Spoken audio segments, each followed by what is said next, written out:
Hello বন্ধুরা, আজকে আমি বানাতে এসেছি ভেজ কুরমা। তো এটার জন্য আমরা ডালবো নারকেলের তেল, তারপরে ডালবো মিষ্টি কাঠ, লবঙ্গ, এলাইচি, এরপরে এটা ডালবো মানে কারি পাতা, তারপরে এটায় ডালবো আমরা এখন কাঁচা মরিচ, এবার এটায় ডালবো পেঁয়াজ।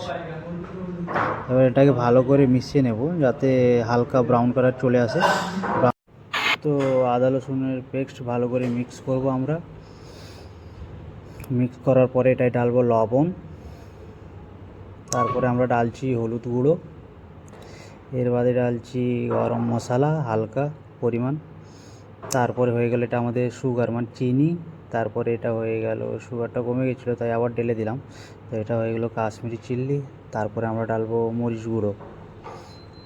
খুবই মানে সুন্দর খেতে, সুস্বাদু, আর মানে বেশি একটা মশলা লাগে না, আপনারা বাড়িতেই বানাতে পারবেন। জাস্ট এটা হয়ে গেল আমাদের মানে ভেজিটেবল, যেটার মধ্যে আছে ফুলকপি, বিনস, ক্যারেট। হ্যাঁ, আপনারা চাইলে এটা আলুও অ্যাড করতে পারেন, হালকা গ্রিন পিসও অ্যাড করতে পারেন। তো আমাদের কাস্টমারের ডিমান্ড ছিল যে না এই তিনটে জিনিসই লাগবে, তো এটা আমরা ঢেলে দিলাম এখন দুধ। হ্যাঁ, দুধ এখানে যাবে তোমাদের কম থেকে কম 7-8 প্যাকেট দুধ যাবেই। কারণ এটা 30 জনের খাবার আছে। তো এই দুধ ঢেলে ভালো করে মিক্স করতে হবে। মিক্স করার পরে এটায় আমরা ডাল বাটা যেরকম সাউথ ইন্ডিয়ান স্টাইলে হবে, তাই এটায় মানে সাউথের মানুষগুলো একটু নারকেল খেতে ভালোবাসে, তো তাই এটায় নারকেলের পেস্ট যাবে, মানে নারকেলের দুধ যেটা বলে, এই নারকেলের দুধগুলো ডালা হলো।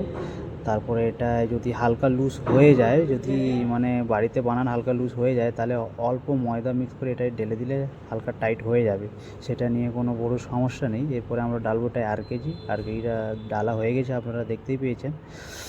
তো চলো আমাদের ভেজ কুর্মাটা পুরোপুরি রেডি হয়ে গেছে, এখন আমরা এটাই ঢেলে পাঠিয়ে দেবো গেস্টের কাছে।